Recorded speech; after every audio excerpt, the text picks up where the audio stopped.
Hello and welcome back to Good Game Nation, where we bring you all things TCG. My name is Preston, and today we are reviewing the color purple in the new set OP09 Emperors of the New World, or in Japan I think it's called New Emperors or something like that. But the 4 Emperors set, we are reviewing purple. We're going to jump right into it because there's honestly way too much to talk about here. Especially because this set has 3 leaders that actually hit the purple archetype that is generally ramp. And I did talk about Lim in the green set, you can check that out. But her effect does ramp. Bingo bango, right there. It ramps and does some other stuff. Check out the green video, I'll see if I can remember to add the eye card. But also Nico Robin, we'll talk about Nico in yellow, but when attacking, discard a trigger and ramp 1 Rested Dawn. We don't often see this much leader enabled ramp. I think Pudding had it, and I mean obviously the red purple leaders have some ramp and stuff like that involved too.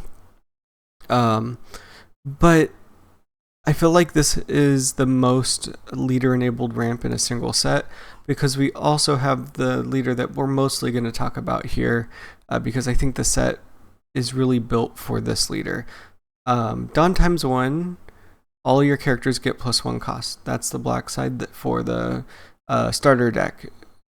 During your turn, once per turn, when 2 or more Dawn cards on your field are returned to the Dawn deck, add up to 1 Dawn card from your Dawn deck as active and 1 more as rested. It's a mouthful. You get 2 Dawn back, 1 rested, 1 active. So you really break even, but with 1 active, you probably sent 2 rested back. Which is cool. So you get access to 1 extra Dawn every turn. It will benefit you in the long run, but it's not additional. You're not actually ramping, you're just bringing back what you already had and getting to reuse it. Technicalities. But we have some really cool use cases for this. We'll start with our super rares here. Sanji, you send 2 Dawn away. He becomes, he gets Rush, and then put up to one of your opponent's characters with a cost 6 or less into rest, which is interesting, kind of pulling from green a little bit on that one. That's nice. Gaining Rush is great, and we also have another rusher we'll get to at the end. First, we're going to hit up our Frankie, SR Frankie, love to see it. We have Blocker as innate, that's pretty cool, just straight up blocker. And then when played, Dawn -2, you can discard 1 card from your hand, draw 2 cards. This card's probably going to get played just in most purple things. Drawing 2 cards is great. Minusing 2 towards the end of your game is negligible. You'll get those back at the beginning of your turn even if you don't have ramp. So it's not that bad. Having to discard 1 card on top of all of that is, I think, just balance. I could say you're only getting a +1 and you have to do all these other things, but if you did just draw 2 cards and -2 Dawn, I think everyone would run it in everything, and you have to have some drawbacks, and a -1 isn't that bad out of your hand. We'll jump to the end real quick because we have our other rusher. When played, you can turn 1 or more Dawn cards from your field to your Dawn deck, draw a card. This card gets Rush. So we have 2 rushers in purple now, just in Straw Hats. I believe there's a couple other ones. We can start to get into this really interesting place where purple has quite a few options for Rush, which could be potentially really scary if you are able to hit a nice curve of actually ramping and gaining Dawn. Then you're hitting the stuff with Rush, and that could be scary. I'm going to talk about the Zoro since we're here. On play, return 1 or more Dawn to your Dawn deck. Add up to 1 Dawn from your Dawn deck as active. If you key this in with your leader ability, you'll get your rested Dawn back from your 1 or more plus 2 active Dawn, which is quite nice. This is actually ramping, plus you're getting back an extra active, which is quite nice. So you're gaining Dawn. If you're at 3, you're now at 4 with 2 active. pretty interesting after playing a 3 cost, and I do think I like it a little bit better than the OP05 Zoro that you have to wait to attack and then have a chance to ramp.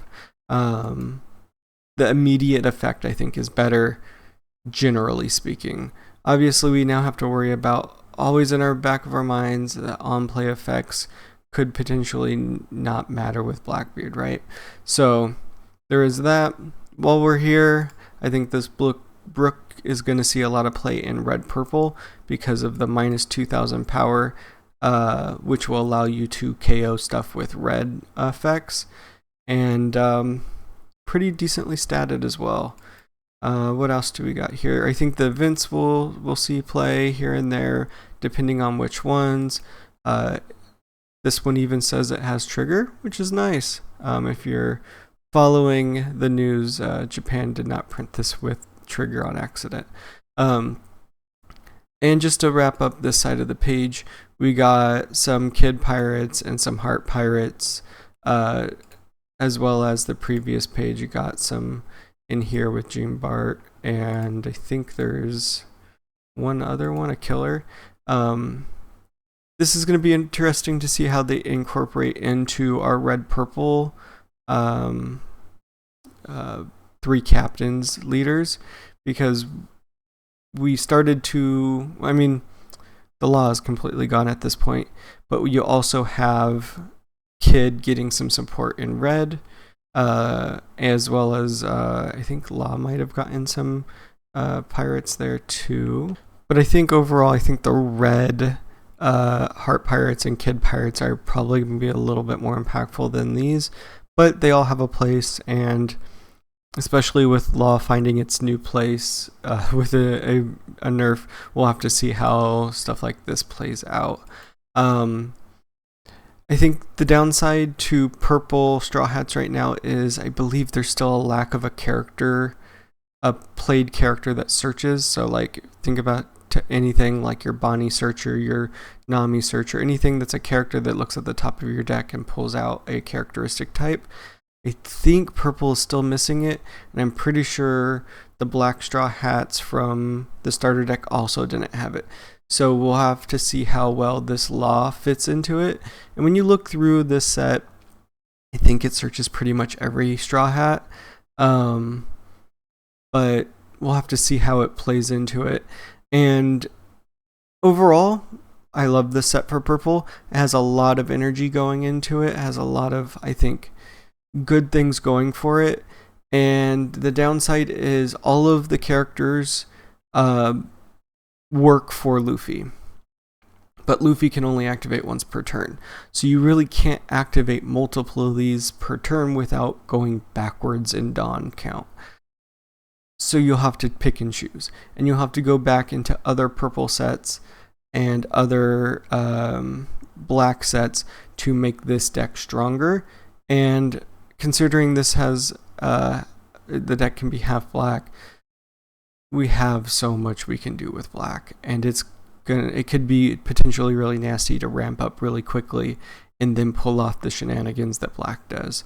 Overall, I think this sits as a design really high in the list, A tier. As playability, I think it's going to take a little bit of time for people to pick it up and actually perform with it, because I think it's going to take a little bit of practice to find the build. Because of like what I was just saying, having multiple -2s and not being able to ramp back, you're going to have to pull back in and figure out what exactly works for you. But the set has a lot of good things going for it. This weird chopper that can become a blocker, a Robin blocker that's cheap, and I'm pretty sure the OP05 purple stuff is garbage. Just from memory, it left a bad taste in my mouth, so I'm pretty sure it's still bad. And then Frankie, which is a decently strong blocker. So we have a lot going for us here, and we'll just have to figure out where it goes. I think people will tend to latch onto red purple because it was successful before, and eventually come back around to this, making it like a B tier. until people figure out how to play black better again, and then it drops. But that's just my opinion. Let me know what you think in the comments down below. Am I on mark? Is this purple set really good but gonna be overlooked for a while? Yeah. Am I completely off base and it's just gonna come out of the gate swinging and absolutely destroying tournaments? Let me know your opinions in the comments down below. If you like this video, hit that thumbs up. If you want to get more One Piece TCG content, hit that subscribe. And until next time, peace.